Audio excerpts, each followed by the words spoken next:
cutting class, walking down the street. We're like, yo, what the fuck is going on? Are they getting the students? But they're not stopping for us. And then when I get home, we find out that somebody tried to, put a van and try to blow up the Empire State Building. So I remember that one also. I was in Washington Urban High School. World Trade Center. Yeah. So I remember both very clearly, man. This one, the 9/11 one, that's 18 years ago, man. I can't even believe it. I was in my 20s. I think everybody today is reflecting like where they were when that happened. I know for me at that time when it happened, the first one I was working in Jersey in a bank in Tenafly, and when I got to work, I went downstairs and then they had told me the first building was on fire. So first we knew it was like, oh, the building is on fire, and then like I think we saw the second one hit. We're like, what the hell? Then you were seeing the replays that it was 2 planes and it hit. We're like, what the hell's going on? So then, we got the news that there was one in Washington, D.C. Yeah. Then there was one in Pennsylvania. So, like, as this was going on, I had to go to work, and I was working in a bank. But I think I was calling you that day also because your cousin Richie was working in one of the buildings. We thought, but Richie already had left the job. Yeah. So that's what I thought because I remember we used to go visit him out there. Yeah. And those days I used to go, my fantasies was to get one of the girls there. Yeah. Because they wore the suits. Yeah, my God, I was in love with girls with suits. Yeah. So I was like, oh shit, that means Rich is still there. So I could try to get in contact with you to see if Rich was there. And that's the thing is that I'm not sure if I had a cell phone back then. I don't think I did. I remember I did because I had the Nextel. Because I was late to the cell phone game, so I remember all I know is that we were working in a bank and then we got like a fax. This is back in the days. A fax came in, I think from the government, that all banks had to close by like a certain time because what was happening, the government was worried that these people were using money or taking out money to the, like whatever hurt us. So they basically shut down. That way they won't be able to use money. Okay. So we had to close our bank like 10:30 or something like that. And I remember like one specific thing was this one lady. She came in. She used to come in all the time. And I see my coworker kind of like a lady screaming at him. So, we all had to like shut down. So I was like, I went to help him out. So she was pissed off because she wanted to take our money. And, we had closed. And she was like, oh, that's not happening here. Like she was like, so that's over there. Like she was being such a bitch. Damn. And I had to tell her, like, listen, ma'am, you could take $600 off the ATM for now. The only thing, there was limits back in the days. You only could take out $600 per day. Oh, yeah. In Tenafly, these people had money. She wanted to take out thousands of dollars. So she was like, I was like, you could come back tomorrow and take out more. So I had to, like, calm her down. So then that was one thing. So then my boy, he's like, yo, why don't you just stay in my crib until this, like, everything, because nobody knew what was going on. So I think I went to his house. I was calling from his phone, calling my mom to make sure my mom was good, and then trying to get a hold of my daughter's mom to make sure my daughter was good, because my daughter lived downtown back then. Yeah. So my mom was by herself. My sister wasn't living there at the time. She was living in Jersey. So after a while, I was like, yo, I can't, like, I feel bad. My mom is there by herself because I was gonna stay in his crib. Yeah. I was like, if you don't mind, drop me off by Fort Lee. And then I went to Walgreens. So, and I was like, I'll figure it out to get across from there. So I remember I went to Walgreens. I think I saw Barron. And when I walked in, I saw Nick, who was a cop. And I was like talking to him. I'm like, yo, man. I'm like, he's like, no, it's like a bomb thing. And I'm like, oh my God. And I was kind of regretting. I'm like, fuck, I should still my boy. He had left. I had no phone now, I remember. Because I had to use the phone from the office. I had to call people from the office. I had no phone back then. So I'm like, fuck, man. He was like my only ride to go back to his house. They didn't have no Uber back then. I didn't even know how to call a taxi or even had money like that. So then after a while, Nick told me the bridge is closed. So I'm like, fuck, what am I going to do? So I think I killed time. And then from there, I think I was like, let me just walk over there. And then I see Steve, the cop. He was letting people go through. But I remember they had this one thing, which was a box. So they told all the people, we're going to get you on a bus to cross over. There was the bridge was closed, but they were going to have a New Jersey Transit bus. anybody with weapons, please put them here. You won't get arrested, bro. There was guns, fucking like machete, God damn, like fucking hammers, like weird shit. Oh, so I had a box full of like fucking. I was like, what the fuck? It's called a pleasure. These box. are the people I fucking travel with all the time. So, and those are old ladies dropping those weapons. right when I was about to get in the bus, they were like, "Oh no, we're not gonna use the bus. Is not gonna cross over. You guys gotta walk." Oh man! So we had to walk the bridge, and as we're walking, they only had one side of the bridge open. The bridge has two sides. So everybody from New York who lived in Jersey was also walking. So we were pretty much on the right side where everybody from New York is coming to Jersey. So at that time, like, I would just kept praying for my daughter. I was like, man, please just let me cross over. Because I didn't know what was happening on the bridge. And then I didn't know, like, people were looking for, like, a white van, I remember. And I remember when I was on the bridge, there was, like, a white van that was crossing over fast. Whoa. Like, the bridge wasn't necessarily open, but then the cops were going, like, after it. So I'm like, holy shit. So I finally made it to the heights. I was like, oh, thank God. Back in the hood, thank God. Went home, chilled my mom's. Then I think I was watching TV at night. And then my ex at that time, she calls me. She's like, oh, my God. There was a bomb on the GW bridge. They found a bomb, CBS. And it was around the time I got crossed over. And I was like, fuck. But it was fake news. At that time, like, Fox, I was checking Fox. I was checking all the other channels that night. They didn't talk about it. And I used to buy the newspaper. They never talked about it. So it was like a false report. But back then, we didn't have, like, fucking cell phones. You know, like, nowadays, if you're, like, one of my coworkers, she was in Bahamas when the hurricane happened. Okay. And she could put on Facebook, I'm safe. We didn't have that back then. You didn't have, like, hey, I'm safe, more ways to communicate. And it was just crazy, man. Because I remember I didn't have a cell phone. I had to basically call people.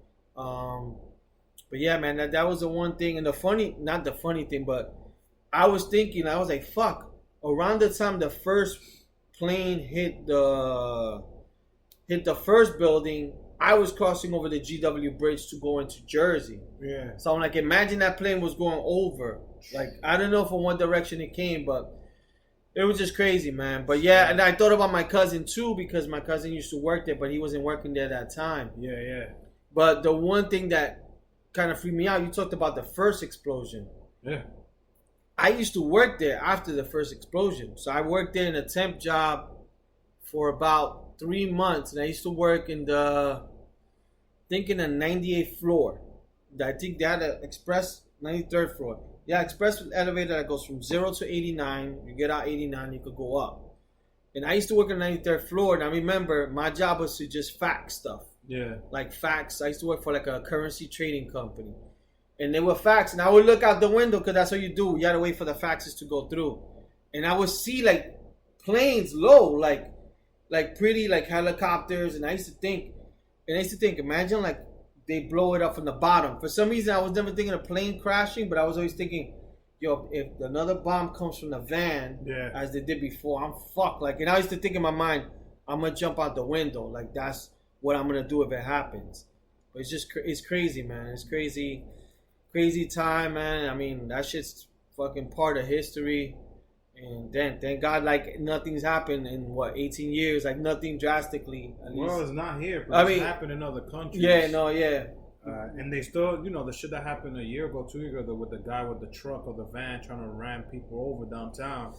That's where they put the barricades now down there. I think he did it by Stuyvesant High School. Yeah. But, I mean, there hasn't been, like, no explosion. Oh, no. But, like, it's a fucking... And we can't live in fear, No, you can't. You can't. Because you don't know what could happen. Exactly. So, it sounds harsh, but you just got to take it in the chin and keep moving. Trust me, bro. I work in New York all the time. And I'm always, like, have to deal with danger. Like, that's what sometimes I want to work in Jersey. Because I wouldn't have to worry about that. Yeah, every time I cross the tunnel, like, you got to, like, think about, like, if anything happens, they could do in the tunnel easily. Yeah, I work in the worst place, which is, like, Times Square. And I work by Grand Central. Sometimes I go to lunch in Grand Central. I'm like, that could thing.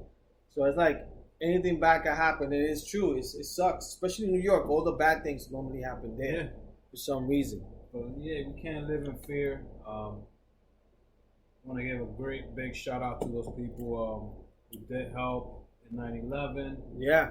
If you lost someone, sorry to hear that. Condolences. You gotta just remember them. Him or she, or whoever, if you lost friend, family, or even if it still hits you hard, you know, it's always good to just talk it out. It's 18 years later. There's really no words that we can say to make it easy. Yeah. But I always tell people, you always got to remember the good times that you had with the person. And then we lost a lot of people that day, and we're still fighting now because the people that went to go help, they're getting sick now, and they're passing away. The whole cancer thing. And the government was trying to shut down the AIDS they had for them. So, one of my coworker, you know what Jon Stewart had that speech a few weeks ago? Yeah. The guy that was next to him, she knows him from Staten Island. Okay. She showed me a picture of him a few years ago. This guy looks totally different from what he does now. Lost a lot of weight. Yeah, like 2 different people. She goes, this is him. And it's just crazy, man. But, yeah, no. Thanks to all the men and the women who like protect and kind of were there, like all the first responders and stuff. We wasn't trying to make you guys depressed. No, but I mean, I'm sure people, as we're talking about it, people like today, for some reason, everybody, like even me and my coworker, he's from Detroit.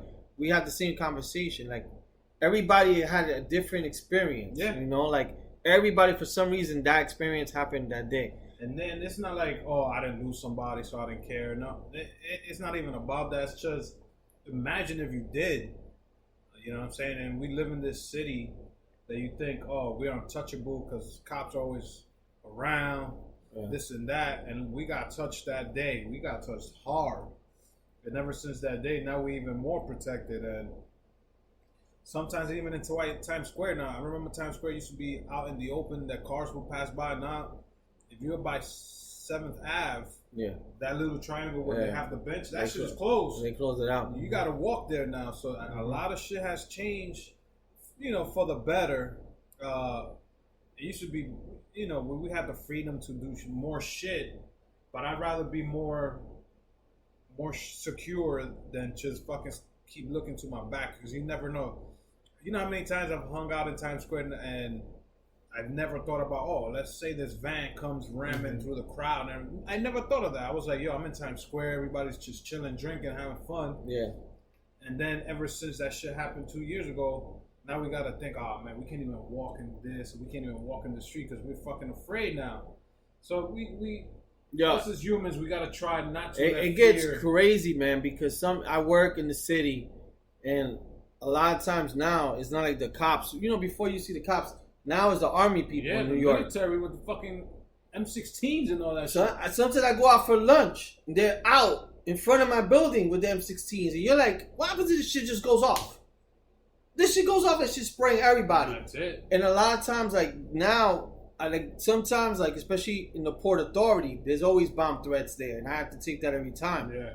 And sometimes I'm leaving, either going into more when I'm going home. I'm like going home, and I'm like, yo, there's extra fucking cops, like some shit. I'm like, yo, what is going on? Like, there's a memo, because I'm like, I come out of work, Bryant Park had extra more police. Sometimes I see them like coming out in squad cars, and I'm like, then I walk to Port Authority, I'm like, oh shit, I gotta get home soon. Yeah. I'm like, let me rush, bro. But yeah, it's crazy, man. But and one other thing, and you probably won't know, but it's rest in peace to it's crazy. This is to a teacher from, you know, back in the days in the Heights, in junior high school. His name was Mr. Ehrlich. So it's a crazy thing, how like this guy got so much love like from social media. I think he passed away yesterday. Oh, that. And let me tell you, like when I went to IS 143 and 182nd in Audubon in Amsterdam, everybody, when you went to that school, he was the worst teacher. Yeah. So like if you went to that school, he's kind of like the lean on me. Okay. Right? That everybody hated him. I'm telling you, when you was a kid You hated him. And the weird thing, he had a great relationship with my cousin Richie.